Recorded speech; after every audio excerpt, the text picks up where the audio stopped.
things that are not...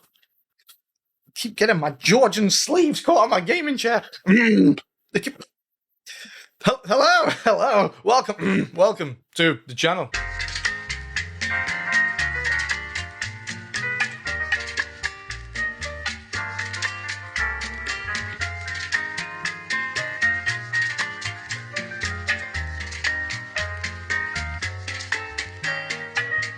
You have tuned in to watch Jonny Law. Don't be daft. Now, the list of things that are not safe from the uninspired clutches of Disney, very much like our own universe, is ever expanding. And we can now add to that list 18th century England. Oh, what joy. With the release of Disney's brand new series and historical fan fiction, Renegade Nell. The year is 1705. The place is England, and this 8-episode series revolves around the character Nell Jackson, whose supernatural fighting skills stir up trouble upon her return home from war. Women were, of course, famous for going to war during this period, except they weren't, because I'm lying. Now, I decided to do a spot of digging, and during the 18th century, the average size of the British Army at any one time was a respectable 50,000 troops. But throughout that entire century, with all of those soldiermen, I could only find 2 examples of women who had seen combat service during the 1700s, and one was a Scottish woman, so there's no explanation needed there. After all, Scottish women look more like British men than, well, British men. And the second was a lass called Hannah Snell, and if you saw the artistic interpretation of her, you would have probably shipped her off to the front lines too. But 2 out of however many hundreds of thousands of soldiers is enough for Disney to latch onto, so here goes. And straight off the rip, 1700s England is looking a little bit different. We don't want to frighten them into telling us where their jewellery and that is it. You'll have to excuse the mathematicians, madam. What a progressive 1700s England. Very cool.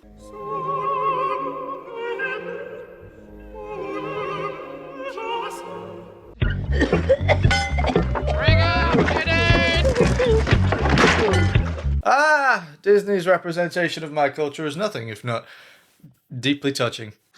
We command you to forget that we are everything. vampires. So apparently Nell has superpowers. What does that entail, I wonder? I don't think you heard me, lady. No, I heard said... you. I was just ignoring you. Little word of warning. You don't want to mess with me.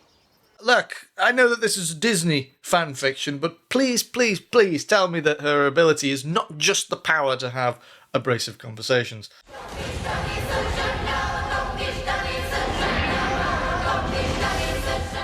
Okay, Matrix-style bullet time ability. Okay, that's kind of cool. I can get down with that. I mean, muskets weren't the most accurate weapons of all time. In fact, you knew you were safe from a musket as long as you were stood right in front of it. If anything, you were in more danger if the owner of the musket decided to throw it at you rather than actually shoot it towards you. How did anyone get anything done with hats and sleeves like this?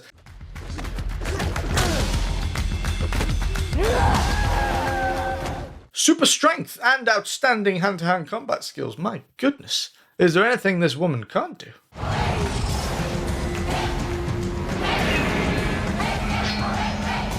Bullet slapping.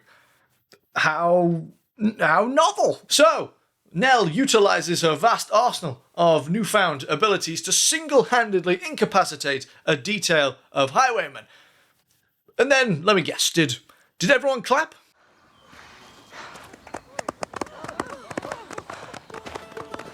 Oh, they actually did. Well, you know, how about that? And then after this little skirmish, Nell returns to her hometown of Tottenham, where everyone's rather surprised to see her, as they'd heard that she died in battle alongside her husband. A husband that she seems to miss very dearly. I'm widowed.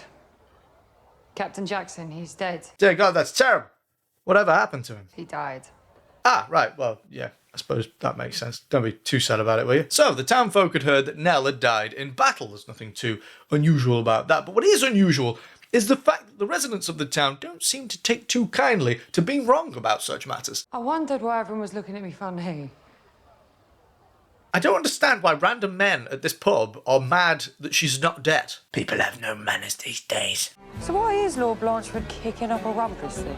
It isn't Lord Blanchford. It's his son, Thomas. Do you remember him? No. It then turns out that the town is governed by the affluent Lord Blanchford, whose son, Thomas, is a spoilt, pompous Nepo baby who is as ignorant as he is belligerent. And he enjoys stirring up trouble in the town and shoots a horse owned by one of the residents. Because rich people be richin', am I right? This morning, Thomas, my steward received a delegation from the village with an extraordinary story that you had shot a man's horse. It was an accident. Hold on just a moment. Rich guy who has his say with the city. Evil son who likes to terrorize the residents of that very same place who just happen to be a bunch of poor people. I think we've seen this before. I would like to offer you $1 million. You've been caught to rights, Disney, you little weasels. But, if I may, a word of advice. If you are going to reappropriate plot points, maybe don't plagiarize plot points from the Robin Hood series. You've already lost. Do you understand nothing about these people's lives? I'm their magistrate. They come to me for justice. I don't know. I feel like there could be a small little teeny tiny bit of projection going on here, but I'll never sell. Are you laughing at me? Okay, now I'm putting my foot down. You can plagiarize Robin Hood all you like. I don't give a damn, but don't you dare steal lines from Pride and Prejudice. Are you laughing at me? Disney has gone too far this time. Are you laughing at me? Certainly not. Did you get it? Because he wasn't laughing at him, but then he did.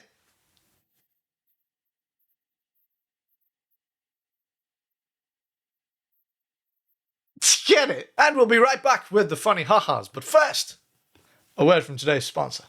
And this video is brought to you by MSI, who have kindly lent me one of their brand new MAG 341 CQF QD OLED curved ultra-wide gaming monitors. MSI, I love you, but that is a bonkers product name. It is fully adjustable, of course, as always. And it features a comprehensive I/O, including USB type A, B, and C, HDMI and display ports, an almost supernatural response time of 0.03 milliseconds, and an absolutely overkill, but more than welcome, refresh rate of 175 Hz. And with MSI's all-new QD OLED technology, this means it is as sharp as it is fast, keeping you above and beyond the competition when playing fast-paced games. And this is a wide boy, a very, very wide boy, 34 inches wide to be precise, boasting a 21:9 aspect ratio, and thanks to its adaptive sync technology, you don't ever have to worry about screen tearing or stuttering. It certainly gets my seal of approval, and I don't know if the footage does this thing justice, but it looks genuinely incredible. It's bonkers. It does mean you'll be paying a pretty bonkers price for all of the cutting edge technology, but if you wanted to take your gaming setup to the next level, go ahead and click that link down in the description, and a big thank you to MSI for sponsoring this video.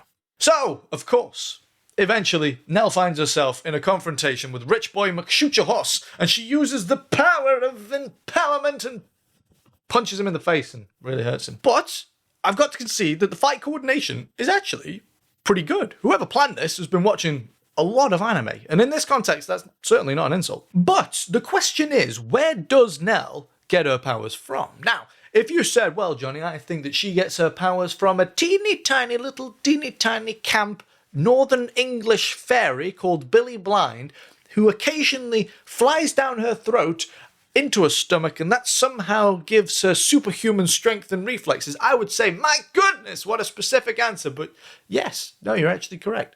Of course, it isn't absolutely necessary that I should introduce myself, but in your case, I had a sneaking suspicion it might crop up sooner rather than later. And would you look at that, the fairy is played by that one guy who dressed up as a tomato that one time. I remember him. Ladies! Spare some money for comic relief? The little red man! Oh, you hideous little creature! What on earth do you think you're doing? I've come into work in fancy dress. And, by the way, I wasn't joking about the whole, if a fairy lives in your stomach, that makes you a superhero thing. That's a thing.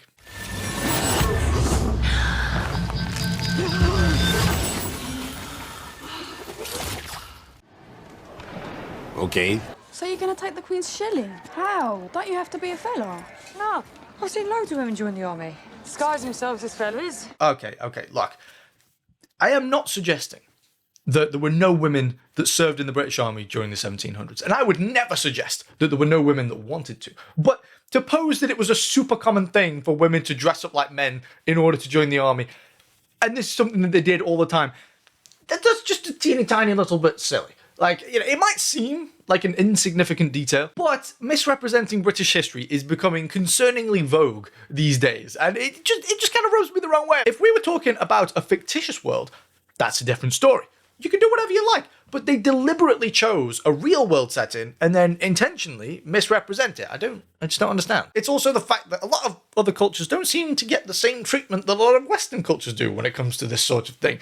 Take the Disney-funded Shogun series, for an example. I didn't see a bunch of Sicilian people running about in feudal Japan. They seem to be able to keep that pretty culturally consistent. I didn't see any Puerto Rican samurai. You know what I mean? So I'm not sure why English history doesn't get the same treatment, but there we are. And it's not just the aesthetic side of English culture that they seem to be taking some liberties with, it's the vernacular as well. What are you on about?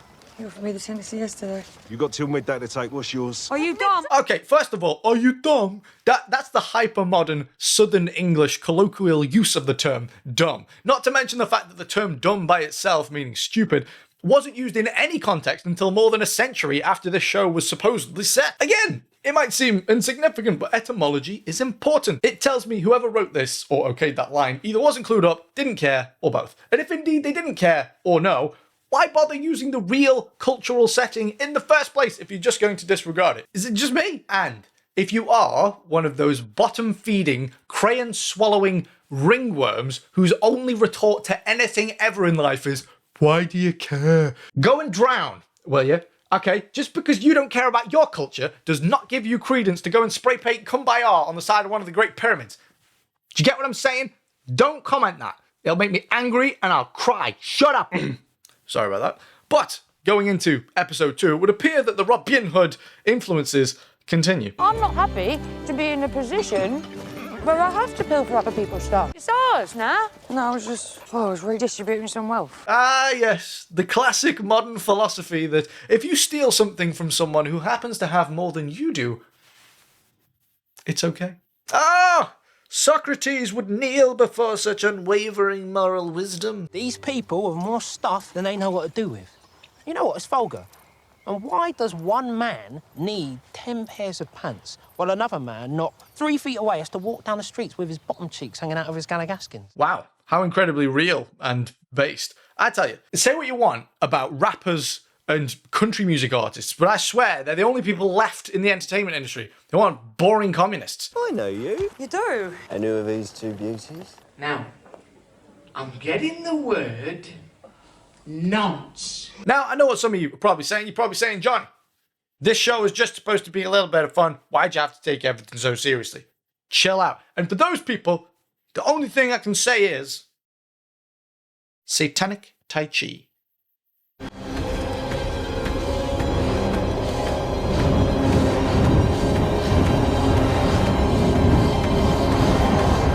What the hell is even that? And also, it would appear that the plagiarism doesn't end with Robin Hood, as they seem to be taking some musical hints from Pirates of the Caribbean, which was also made by Disney, so I guess they're plagiarizing themselves?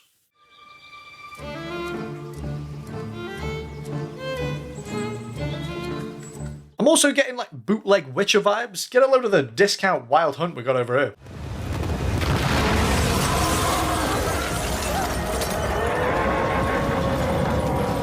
Even the music is in the same vein as the Netflix series. There's a lot of influences going on here.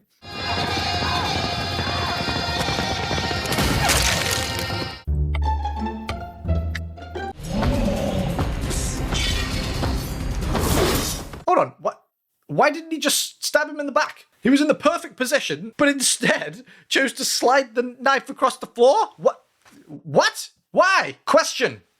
How fast are your reaction times? Well, whatever you said, rest assured in the knowledge that yours are better than that of an 18th century bounty hunter. Lady Shankly, shall we?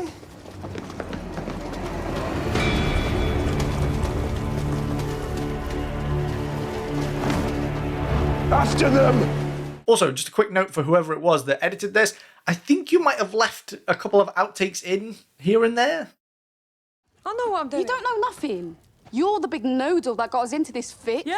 Well, I'm the big noodle that's gonna get us out of it. Okay, but on a serious note, we are still in the 1700s. Why would either of you know what a noodle is? For goodness sake, can a boy not get an ounce of continuity these days? Hang on a minute, it's not just the music, they've stole the cast from the Witcher series as well. Take him down! I should like to apply for bail. No bail! At any price! That's not fair! Now, I am fortunate and polite enough not to be acquainted with the British legal system, but they've just been talking about the price of bail. That's the American kind of bail. Here in the UK, bail means something very different. That means the period between being released from custody and your first court date. Dear Disney writers, the whole world isn't America. Thank you. Lots of love, Jonny. P.S. Read a book. I find it quite funny that the little fairy guy, you know, he can use his powers to turn Nell into Stone Cold Steve Austin and allow her to punch a man's face off. But he's also there for emotional support as well. Don't cry, Nelly. We'll work it out. It's nothing if not touching. Thing is, I'm not a bad person. So how come I've ended up so far on the wrong side of the law? By being a bad person. Well, maybe when someone like you ends up on the wrong side of the law, it's because there's something wrong with the law. That's right. It's the law's fault that you broke it. Who needs to take responsibilities when you've got based ideas like that? Please take it. Seriously, it won't be missed. Not by anybody. Because the stuff I've took, it's all from people with more money than they know what to do with anyway. No, please, comrade, please. Take the money that I stole from someone else. Really, it's nothing. It's not, I'm just amazing like that. Look at us, please. And then, Nell has to break into prison in order to break one of her friends back out again. But, whilst she's in there, she finds out that the prison is actually full of sympathetic souls. And so, she uses her freak strength to free all of the prisoners. Now, some of you might be thinking, goodness, indiscriminately freeing an entire prison of ne'er-do-wells does not sound like the greatest idea to me. But, as luck would have it, the vast majority of the prison's population just so happens to be women and children. How unbelievably fortuitous. After all, women and children don't commit crimes. I mean, you know, what could they have possibly done? She lifted a roll of bread to feed her little sister and got 2 years. She stole bread. That would not happen if I was in charge. Not if I was I wouldn't have you in prison. Guillotine. While Nell has been busy freeing a bunch of morally outstanding citizens, remember Rich Boy McShoot Your Horse? Well, his sister has been conjuring a spell in order to trap Nell in the prison and then kill her. And she's been at it for days. She's been chanting away for days, and it's all going very well. It would be awfully unfortunate if there was, I don't know, a really easy way out for Nell. That'd just be terrible. Run through the wall.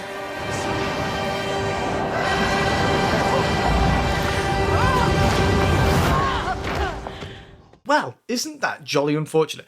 Maybe next time, try conjuring a spell that isn't foiled by walking forward slightly. Just an idea. Stand and deliver. Okay, don't get me wrong. I understand the allure behind, you know, the whole steal from the rich, give to the poor thing. It's all very romantic, but robbing a clearly impoverished farmer, that's a decision. And now I come to think of it, there was someone else who wasn't particularly fond of farmers either. Isn't that interesting? And I really don't understand where this fruity little fairy draws the line, because he refuses to let Nell use her powers unless it's categorically for self-defense. But he's more than happy to sit by while she commits grand theft horse cart. And it then turns out that Nell's little sister was kidnapped by a group of criminals that were posing as a theatre troupe. So I go around kidnapping folk? We used to be a proper troupe. It was at Drury Lane, but there was some bad reviews. No theatre would take us after that. Now we're edge crawlers, barely scraping a living, and her with a baby on the way. Oh, well, I didn't know you were expecting a baby. In that case, kidnap as many kids as you want. Here I am, thinking you're the scum of the earth for terrorising children. I didn't know you'd lost your jobs. It's water under the bridge. Children, smeldren, get them in the back of the van. But on a serious note, can someone please tell Disney that it's okay to have villains who are evil for no reason other than they just are? Every villain doesn't have to be misunderstood. Really, Disney. just do what he says and he won't hurt you. Good morning, good morning. Good morning. Oh, now it makes sense. It's not the woman who held the two girls at knife point's fault. It's the big evil mean man. They're victims as well. Oh, spare me. Is there not one man with a backbone in this show? They've got his betrothed too. Yes, so I better be off. I thought you loved her. I do, of course. But love and circumstance don't always align. Coward! No, I don't know why I bothered asking either. George, Stay still. he never said we was going to hurt her. You gotta love the fact that she's fine with kidnapping children. That's absolutely cool. Threatening them with a knife. You keep quiet if you know what's good for you. Mate, finish the note. That's absolutely fine. Actually hurting someone. Ooh, no. I wouldn't do anything like that. Like, yeah, thank you. We've got a real moral pillar here.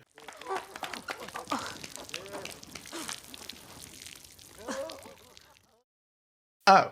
What did I just see? What did I just see? I don't care that your water broke. You still kidnapped a child and threatened them. That's not okay. We need to show them that they can't get away with it. People need to know that the truth matters. Because it does. You preach it, sister. The truth is what it's all about, man. And the truth is, in this show at least, it's okay to kidnap and threaten children if you give birth right afterwards. There you go. The people need to know the truth, man. Go pinch yourself a kid, it's fine. Now, I won't lie, it's at this point that I really started to drift. Every fibre of my being was saying, I need your help. You need to kill me. But just when I was thinking, I might throw the towel in, episode 7 kicks off with a musical number. This isn't a musical. There has been no other musical numbers up until now. And then all of a sudden, right at the start of the episode, musical. They say it was the mother who had quite a taste for gin. Gin? Gin. Yeah! I don't know what's going on. You know, I've seen my fair share of plot twists in my time, but surprise, it's now a musical is, yeah, that's a good one. That's a pretty good one. Right, so you're Nellie Jackson. Is that Jim from Friday Night Dinner? Hello. Jesus, what are you doing here? Remember a few episodes ago when Nell broke into prison in order to break one of her friends out? Ironically, the guy that she went to save was actually the only person she ended up leaving behind during that little mission. It is what it is. But now, that same friend is now facing trial. You speak for the prosecution? Yes, Your Grace. My Grace. Sir. Right? Oh joy, it's the lady from the latest Doctor Who episodes. If you've not had the pleasure of seeing those yet, they were excellent. Evening, boys. You've got weapons in your wheelchair. We all have. Also, nice wheelchair. Did they have those at the turn of the 18th century? I don't know, but look, I can see the appeal of ticking all the boxes. Like, look at how worldly we are. Look at how inclusive we are. You know, it's all very, it's sat on paper, it sounds all very fine and lovely. But the reality is, I don't know, treating people like a list or a pie chart and systematically ticking them off, that seems more offensive to me, but what do I know? And I probably should have seen this coming, what with the introduction to this episode and whatnot, but episode 7 reaches its climax when Nell is about to get her head crushed in a printing press, but then her little sister comes along and saves the day with the power of music. Yeah, it's a beautiful thing. Jack a bite of point, a naked king up a wall. So don't blame Nell, she's brave and true. Oh, and we won't run no more. Apparently singing the news, because that's what she's singing what would be written in the newspaper, apparently doing that defeats demonic magic. So the series ends with Nell and co foiling a plot to depose the Queen, and although the action brings the series to what feels like a satisfying conclusion, they've left a great deal of big questions unanswered. Now you might say that, okay, maybe that's in an attempt to leverage a second season, you want to find out what's going on, but if I'm honest, it feels more like they just didn't think to write it. Take the origin of the fairy guy, for example. Who is he? Where does he come from? We have no idea. Why did he choose to give Nell her powers? We literally have no idea. She's just got superpowers just cuz at the moment, which is not horribly satisfying. You know, it's a shame about all the silliness, because underneath what I've spent the last, 20 minutes or so poking fun at, there's actually a half-decent show in there somewhere. You know, it had its moments. It had a bit of charm that Disney's been lacking as of late. The acting was pretty good. One of the best things about the show, actually. And I can't quite believe I'm saying this, but it's one of the first shows from Disney Plus that I would almost recommend. Almost. I still wouldn't. It's one of the slightly more tolerable girl boss historical self-insert fan fictions I've seen recently, a genre that's becoming concerningly popular with streaming services these days. However, tokenism and revisionism are still rampant throughout this series, and those two things, for me at least, are just unforgivable. No one from any background should have to put up with that. It's insulting, it's patronising, and at times it's unusually malignant and subtle. So, Renegade Nell, again, wouldn't recommend it, but I'd be lying if I said I wasn't actually quite surprised by certain elements of the show. I'm actually going to go out on a limb and say, if this show had been overlooked by anyone but Disney, it would have been pretty damn good. It's those classic modern Disney hallmarks that have just completely spoiled this series. And like I say, it's a real shame. It could have been something great. It really could. It had something that Disney's been missing. But Disney couldn't help but Disney. So there we go. I appreciate you sticking around this long. I'll see you in the next one. And as always, a big shout out to the channel members and the Patreons. Of course, we have the top tiers, the Knights of Law, Infinite Dum-Dum, Pozobon, Flunky, David, Jax, Koss, Michael Turpia, Texas Lawman, ATS, Dagger D69, nice, Saint Nemo, Steve the Goat, Michael, Nystagmus, the Grand Admiral, Jordan96, and Saitema Kano. To each and every one of you, I thank you for serving the realm. Of course, the tier 2s, Saeed, Dr. Maski, Yomwich, Hadzu, Kanadog Ramachi, Mark Maiden, Sensei Fang, Mendicant Bias, Agent Mo62, Stu Cheeks, Michael S., Rich Warwick, McLegend Face, Kidnap Tiger, and Say It. And of course, a big thank you to each and every one of the tier 1s as well. To everyone on this list, for going out of your way and choosing to support me, thank you very much. I really, really do appreciate it. Thank you. And there we go. Another day, another video. Will you join me for my next one? You better do. You little bitch. But until then, take care of yourselves and I'll see you all very soon.